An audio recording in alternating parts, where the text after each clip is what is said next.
Hello everyone, welcome to Daily Prelims Fact, in which we discuss important news from the Hindu, Indian Express, and PIB. So, our first topic is Genetical Engineering Appraisal Committee. तो ये क्यों news में है?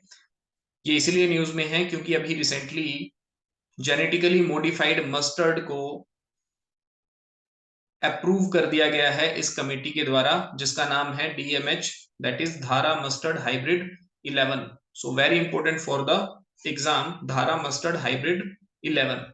और अगर बात करी जाए इस जेनेटिकली मॉडिफाइड मस्टर्ड की, तो ये सेकंड अप्रूव्ड ट्रांसजेनिक क्रॉप है इंडिया में आफ्टर बीटी कॉटन. तो बीटी कॉटन ही पहले अलाउड था इंडिया में जेनेटिकली मॉडिफिकेशन के लिए. अब एक और क्रॉप आ गई, दैट इज DMH, धारा mustard hybrid.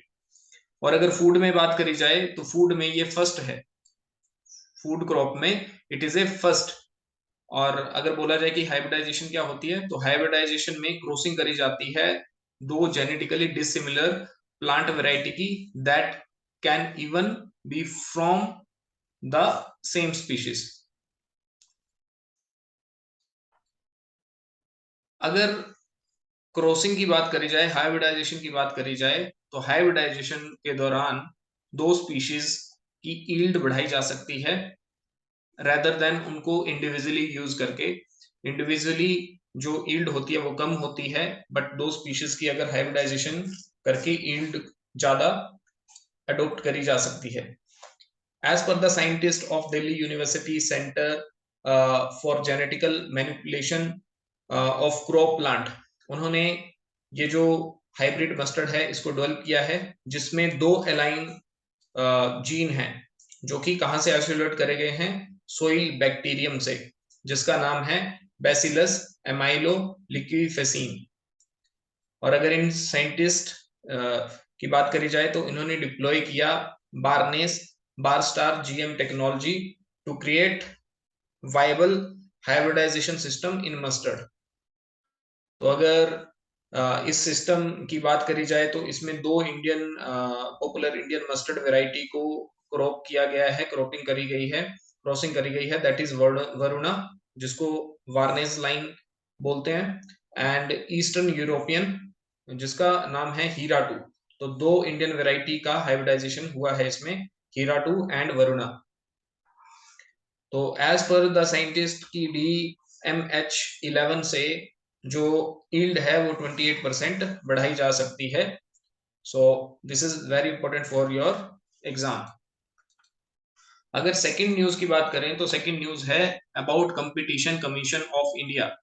So competition commission of India का क्या काम है? Competition of commission of India का काम है मार्केट में कंपटीशन बना के रखना. मार्केट में कंपटीशन होगा तो सही चीजें होंगी, अदरवाइज मोनोपोली क्रिएट हो जाएगी. और मोनोपोली में क्या होता है, जो मार्केट में लोगों का डिस्क्रिमिनेशन होता है. और कंपटीशन में चीजें जो है वो सही मिलती हैं, कम प्राइस में मिलती हैं, क्वालिटी ऑफ गुड्स अच्छी रहती है. तो कंपटीशन बना रहे, इसके लिए कंपटीशन कमीशन ऑफ इंडिया एक बॉडी बनाई गई है. और अगर अभी इसकी बात करें कि ये न्यूज में क्यों है, ये न्यूज में इसलिए है क्योंकि रिसेंटली गूगल, जो कि अल्फाबेट की एक कंपनी है, उसके ऊपर 936.44 करोड़ रुपीस की पेनल्टी लगाई गई है. क्यों लगाई गई है? क्योंकि ऐसा बोला जा रहा है कि गूगल ने अपनी डोमिनेंट पोजीशन यूज करी है मार्केट में related to the Android mobile device ecosystem. So CCI ने order an investigation into Google unfair business practice in 2019 में CCI ने इन्वेस्टिगेशन करने के लिए बोला था एक कंज्यूमर की कंप्लेंट पर अबाउट एंड्रॉइड बेस्ड स्मार्टफोन. तो उस इन्वेस्टिगेशन के बाद अभी रिजल्ट ये आया है कि गूगल के ऊपर ये फाइन लगाया गया है CCI के द्वारा. तो this was the news, but आपको CCI के बारे में पता होना चाहिए. तो CCI क्या है? CCI एक स्टैट्यूटरी बॉडी है. स्टैट्यूटरी बॉडी मतलब ये बाय एक्ट ऑफ पार्लियामेंट बनाई गई है, बाय एक्ट ऑफ पार्लियामेंट इसको बनाया गया है। और इसका काम क्या है? इसका काम है to enforcing the responsible for enforcing the competition act 2002। और अगर बात करी जाए इसका काम क्या है, इसका काम है, ऑब्जेक्टिव है मार्केट में कंपटीशन बना के रखना। इसको लाया गया था रिमूव करके, रिप्लेस करके MRTP act 1969। So it is very important. Competition commission of India act has replaced MRTP act 1969, जिसका नाम था the monopolies and restrictive trade policy practice. ठीक है, तो ये किस कमेटी के द्वारा रेकमेंड किया गया था? ये राघवन कमेटी के द्वारा रेकमेंड किया गया था कि एक कंपटीशन कमीशन ऑफ इंडिया होना चाहिए। इससे पहले MRTP एक्ट था, तो जब कंपटीशन कमीशन ऑफ इंडिया आया उसने MRTP एक्ट को रिप्लेस कर दिया। I hope you understand this concept. तो अगर बात करी जाए नेक्स्ट न्यूज की, तो नेक्स्ट न्यूज है national scholarship portal. So it was the news of the Hindu. तो अभी 31 अक्टूबर जो है वो लास्ट डेट है नेशनल स्कॉलरशिप स्कीम के लिए, जिसको बोल रहे हैं national means cum merit scholarship scheme. तो इसके लिए एक पोर्टल बनाया गया है, ठीक है, जिसमें स्टूडेंट अपने आप को एनरोल कर सकते हैं। इसमें कौन स्टूडेंट अपने आप को एनरोल कर सकते हैं? ये इसमें स्टूडेंट को स्कॉलरशिप दी जाएगी जो कि मेरिटोरियस स्टूडेंट हैं, EWS, इकोनॉमिकली वीकर सेक्शन में। ठीक है, और स्कॉलरशिप क्यों दी जा रही है? ताकि 8th क्लास के बाद वो अपनी आगे की स्टडी पूरी कर सकें। It is 100% centrally sponsored scheme. देखो, दो तरह की स्कीमें होती हैं, एक होती है सेंट्रल सेक्टर स्कीम और एक होती है centrally sponsored scheme. Centrally sponsored, तो सेंट्रली स्पॉन्सर्ड में क्या होता है? सेंटर 100% फंड देता है। 100% फंड कौन देता है? सेंटर। और सेंटर सेक्टर स्कीम में क्या होता है? कुछ अमाउंट सेंटर देता है और कुछ अमाउंट स्टेट के द्वारा दिया जाता है। तो स्टेट और सेंटर दोनों काम करते हैं, उस स्कीम को बोलते हैं सेंट्रली सेक्टर स्कीम। क्लियर? सो अगर नेक्स्ट बात करी जाए,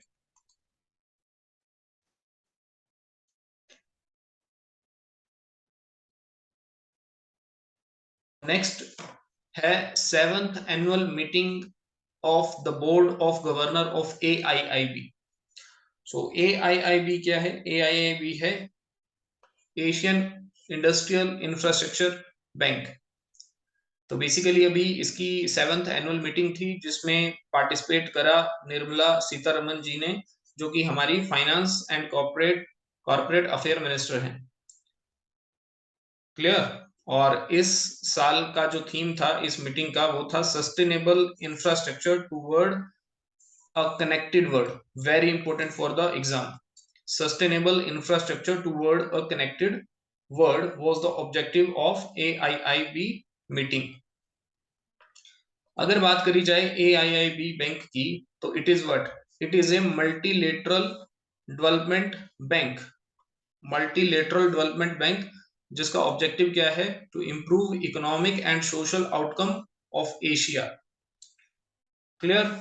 एंड इसके हेडक्वार्टर की अगर बात करी जाए तो हेडक्वार्टर है बीजिंग, चाइना में।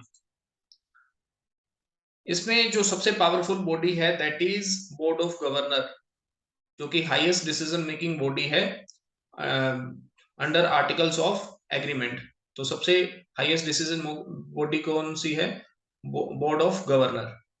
इसमें 105 मेंबर हैं और चाइना का शेयर इसमें सबसे ज्यादा है, दैट इज 26.5% वोटिंग शेयर है इसका। इंडिया का सेकंड लार्जेस्ट है विद 7.5% और रशिया का थर्ड है with 5.97% voting. India one of the founding member रहा है इसका। और India has also has the largest project portfolio with in AIIB। तो AIIB काफी ज्यादा लोन देता है जो इसकी मेंबर कंट्री हैं, ज्यादातर एशियन कंट्रीज को। ठीक है, तो देखो एक तरह से तीन बैंक हैं, एक बैंक है national development bank. National development bank 2014-15 में बना और इसका हेडक्वार्टर है शंघाई,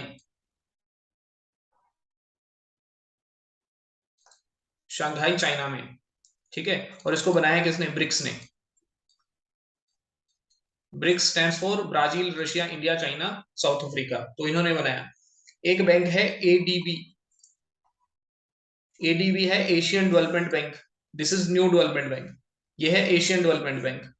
ये बना 1967 में और इसका हेडक्वार्टर है मनीला, फिलीपींस।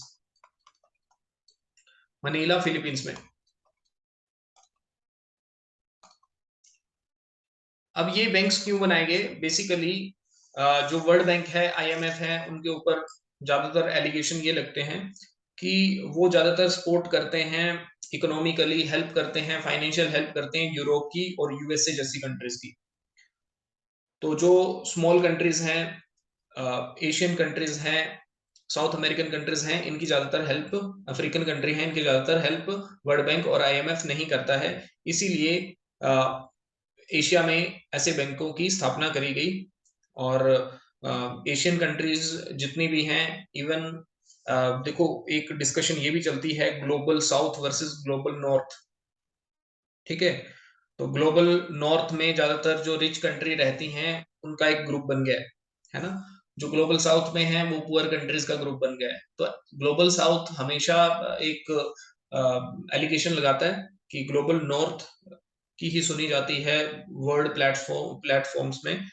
तो इसी इसी करके ऐसी ऐसी ऑर्गेनाइजेशंस निकल के आती हैं। तो I hope this is clear. तो अभी this was the meeting and AIIB is very important for the infrastructural project in India. Infrastructural project he India में डेवलपमेंटल प्रोजेक्ट है एक तरह से, और इंडिया को फंडिंग चाहिए उसके लिए। और AIIB जैसे बैंक्स में इजिली इंडिया को पैसा मिलता है। That is why it is very important. Next अगर बात करी जाए तो नेक्स्ट ओस्लो अकॉर्ड न्यूज में था and it was the news of the Hindu. अगर ओस्लो अकॉर्ड की बात करी जाए तो ये न्यूज में क्यों था? तो अभी अगर आप ट्विटर में देखेंगे तो एक हैशटैग बाइकॉट जारा करके ट्रेंड कर रहा है।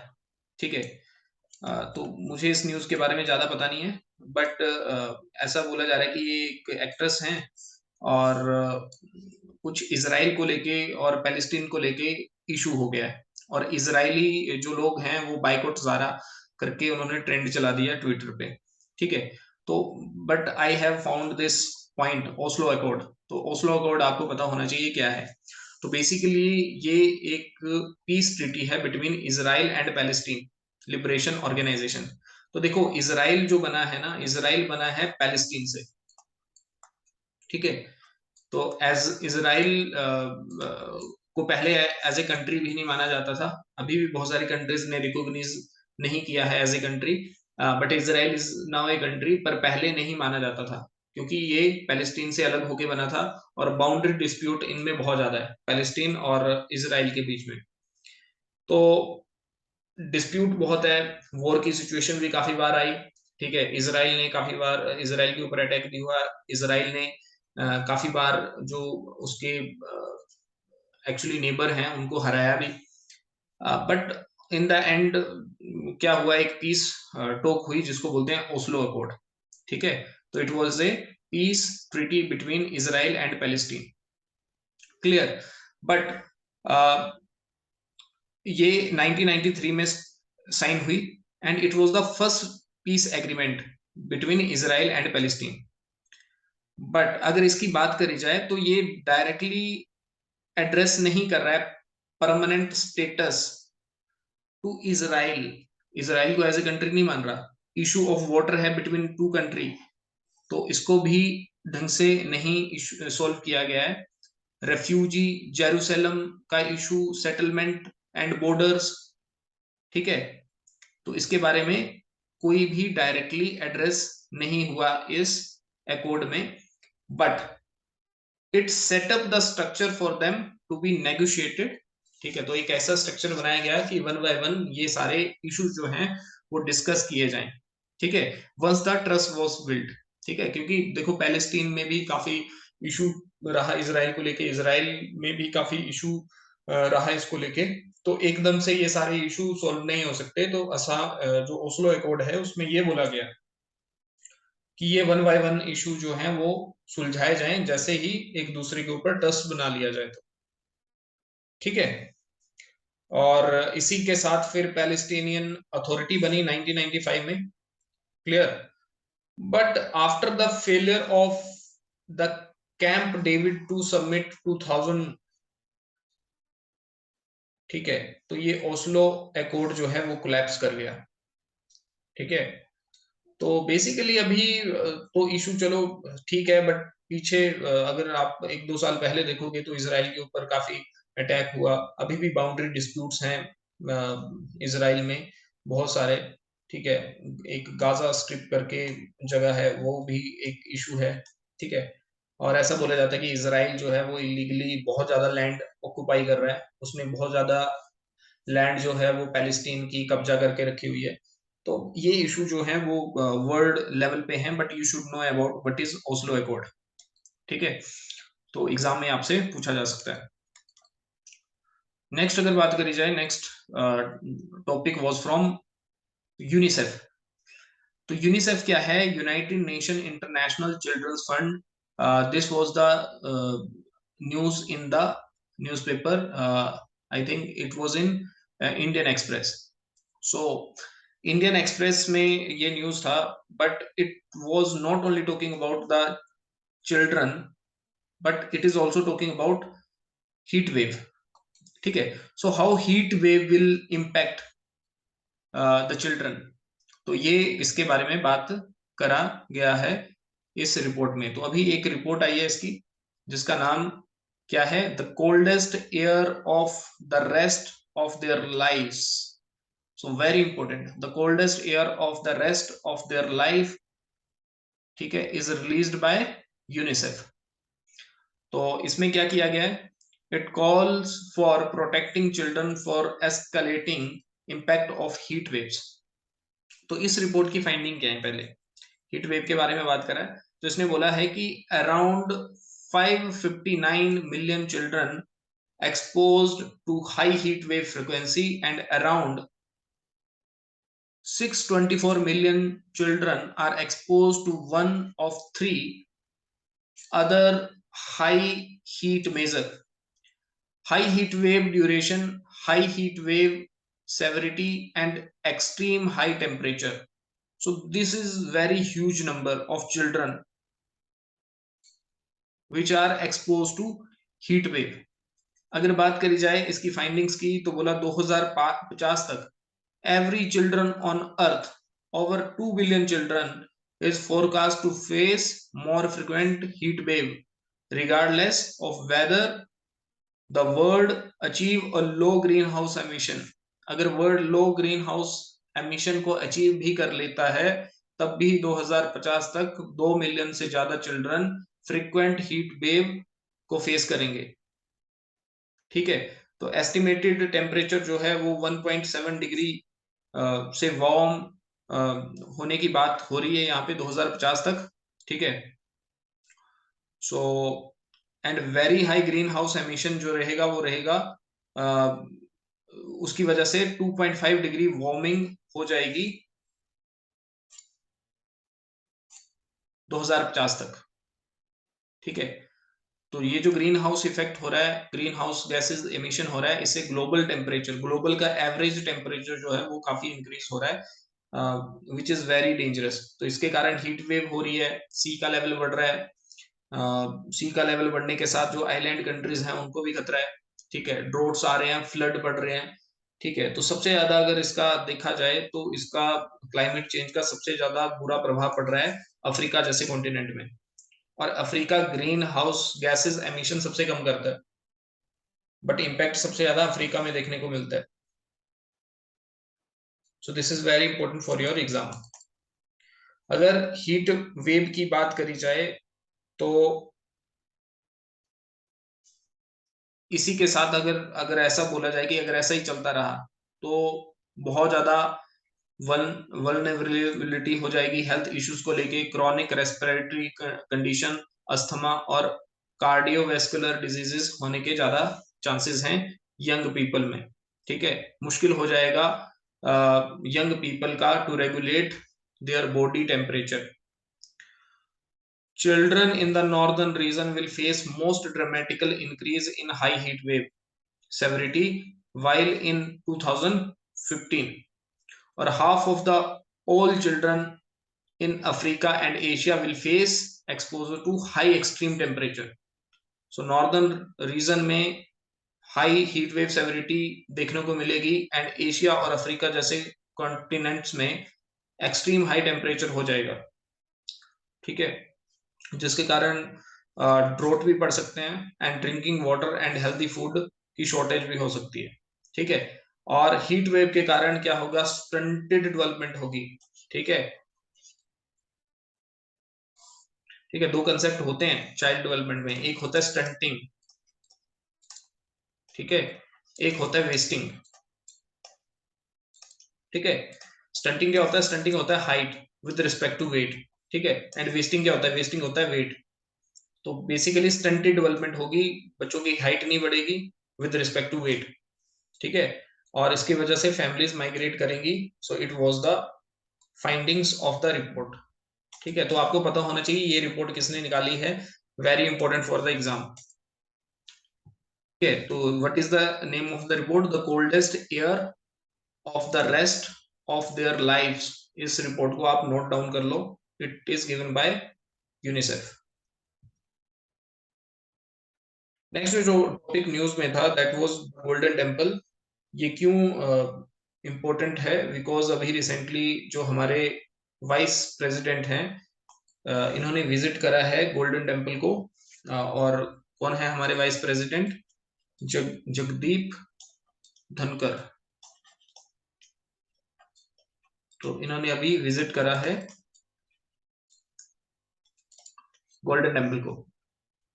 अगर बात करी जाए गोल्डन टेम्पल की, तो इसको श्री हरमंदर साहिब और इसको श्री दरबार साहिब भी बोला जाता है। ठीक है, और ये गोल्डन टेम्पल बना कब था, ये बना था 1574 में और बनाया गया था 4th सिख गुरु रामदास जी के द्वारा। ठीक है, और इसका कंप्लीशन, काम कंप्लीट कब हुआ था, 1604। अगर बात करी जाए गुरु अर्जुन साहिब की, तो ये 5th गुरु थे सिखिज्म में, और he conceived the idea of creating central place of worship for the Sikh and himself designed the architecture of Shri Harmandir Sahib. ठीक है, तो सेंट्रल प्लेस होना चाहिए वर्शिप के लिए फॉर द सिक्स। ये गुरु अर्जुन साहिब जी जो कि 5th गुरु थे सिखों के, उन्होंने डिजाइन करा था। So he was the architecture of Shri Harmandir Sahib. So अगर इस टेम्पल की बात करी जाए, गुरुद्वारे की बात करी जाए, ठीक है, तो ये लोअर लेवल पे बिल्ड होता है। जैसे हमारे हिंदू टेम्पल बिल्ड होते हैं वैसे इसका स्ट्रक्चर नहीं होता। ठीक है, जैसे हमारे हिंदू टेम्पल्स में क्या रहता है, ओनली वन गेट एंट्रेंस और एग्जिट के लिए होता है, बट ये ओपन है सारी साइड से। So very important for the exam. अगर बात करी जाए, it open on to the causeway और bridge that to the main building. The bridge is connected with 13 feet wide pradakshina, जिसको सर्कम्बुलेटरी पाथ बोलते हैं, तो प्रदक्षिणा पथ बोला जाता है इसको। सीलिंग जो है वो टेम्पल की वो गोल्ड से और प्रीशियस स्टोन से बनाई गई है, और इसमें एक टॉप में गुंबज भी होता है। ठीक है, इन्वर्टेड लोटस भी रहता है, और टॉप में कलश रखा गया है जिसके ऊपर एक ब्यूटीफुल छतरी होती है। ठीक है, ये जो गुरुद्वारा है ये लंगर सेवा भी ऑर्गेनाइज करते हैं जिसको कम्युनिटी किचन बोलते हैं। और ये इवन गुरुद्वारे में नहीं, पूरे वर्ल्ड में, इवन अगर कहीं ड्रोट पड़ता है, फ्लड आता है, so this is the only community जो आगे बढ़ के आती है और लंगर सेवा लगाती है। सो very important for the exam. तो जो जो इंफॉर्मेशन आपको जरूरी लगती है आप नोट डाउन कर लो इसमें। One more issue with respect to Golden Temple is that Operation Blue Star, ठीक है। तो basically Operation Blue Star was the code name of military operation, ठीक है। तो बेसिकली क्या हुआ था इस मिलिट्री ऑपरेशन में, इंडियन सिक्योरिटी फोर्सेस जो थी वो इस मंदिर में गई थी 1984 में। क्यों गई थी? ताकि जो दमदमी तक्सल लीडर जरनैल सिंह भिंडरावाले जो थे और उनके फॉलोअर्स जो थे वो इस बिल्डिंग में थे, ठीक है। तो इस ऑपरेशन को एक्चुअली लीड करा गया प्राइम मिनिस्टर इंदिरा गांधी जी के द्वारा, ठीक है। और ये ऑपरेशन ब्लू स्टार में ये जो जर्नैल सिंह भिंडरावाले हैं इनकी डेथ भी हो गई। और ये ब्लू स्टार ऑपरेशन कब था? ये था मार्टरडम डे ऑफ गुरु अर्जुन देव, जो कि फाउंडर हैं हरमंदिर साहिब के। सो इसके बाद जो था ऑपरेशन ब्लू स्टार के बाद प्राइम मिनिस्टर इंदिरा गांधी जी की डेथ भी हो गई, ठीक है। उनका असैसिनेशन हो गया, ठीक है। तो ये एक इशू था with respect to Golden Temple, you should know about it. Next is Chhath Puja. तो छठ पूजा भी न्यूज में है, ठीक है। तो छठ पूजा को प्रतिहार और प्रतिहार, दाल छठ और छठी और सूर्य षष्ठी ये भी बोला जाता है। So you should know about it, किसको किस किस नाम से जाना जाता है? प्रतिहार, दाल छठ, छठी एंड सूर्य षष्ठी। अगर इसकी बात करी जाए तो इसका वर्णन जो है वो हिंदू वैदिक फेस्टिवल्स में देखने को मिलता है। और this puja is dedicated to whom? This is dedicated to solar deity Surya and Shashthi Devi. Surya और सशस्ती देवी की पूजा होती है इसमें। अगर देखा जाए तो ये प्राइमरली कहाँ पे मनाया जाता है? बिहार। बिहार में ये मेजरली मनाया जाता है। झारखंड, उत्तर प्रदेश, इवन नेपाल में भी इसका मनाया जाता है। और ये क्यों मनाया जाता है? बिकॉज इसमें लोग भगवान का थैंक्स करते हैं, धन्यवाद करते हैं, ताकि उन्होंने अर्थ पे लाइफ जो है वो चला के रखी है, ठीक है। तो बेसिकली सन गॉड की इसमें पूजा होती है अप्रोक्सीमेटली 4 दिन। 4 दिन ये पूजा चलती है, छठ पूजा,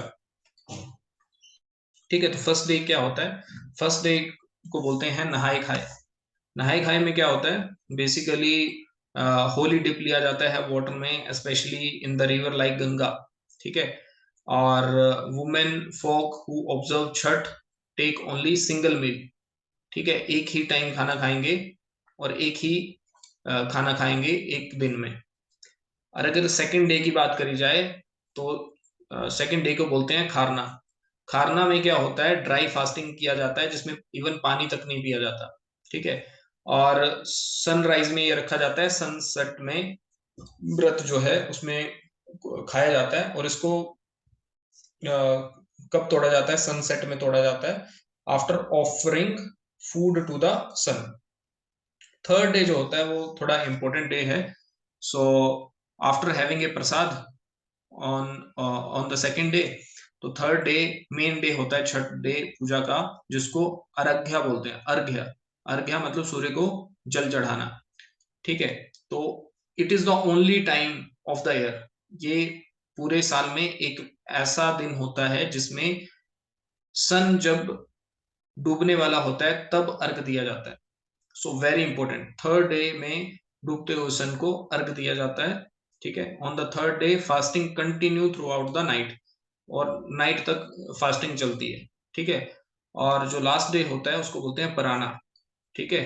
पराना, तो पराना कब होता है? जब सुबह सनराइज होता है, ठीक है। तो इसके जो डिवोटी हैं ये बिलीव करते हैं कि main source of sun power कहाँ से है? सन की पावर है उनकी वाइफ से, उषा एंड प्रत्युषा से, ठीक है। और ये जो फेस्टिवल है इसका वर्णन रामायण और महाभारत में भी देखने को मिलता है। महाभारत रामायण की अगर बात करी जाए तो ऐसा बोला जाता है कि सीता माता ने ये परफॉर्म किया था सूर्य षष्ठी और छठ पूजा को जब राम राज्य का एस्टैब्लिशमेंट हुआ था। और महाभारत में ऐसा बोला जाता है कि जो कुंती पांडवों की जो माता थी, उन्होंने इसको परफॉर्म किया था जब वो लाक्ष्य ग्रह से निकले थे। कहाँ पे? गंगा रिवर में। जब उन लाक्ष्य ग्रह में उनको जलाया गया था दुर्योधन के द्वारा और उनके मामा जो शकुनी थे। तो लाक्ष्य ग्रह जो मोम का बनाया गया था ताकि उसमें आग लग सके। बट वो वहां से पांडव जो थे वो वहां से एस्केप हो गए। और जब वो सक्सेसफुली एस्केप हो पाए वहां से, तो जो माता कुंती हैं उन्होंने ये पूजा करी थी। So this was the historical background of Chhath Puja. तो कुछ कुछ इंपॉर्टेंट चीजें हैं, आप इसको नोट कर सकते हो। ठीक है, तो इसमें 8 टॉपिक आज हमने डिस्कस करे जो कि इंपॉर्टेंट थे न्यूज में। ठीक है, so thank you so much.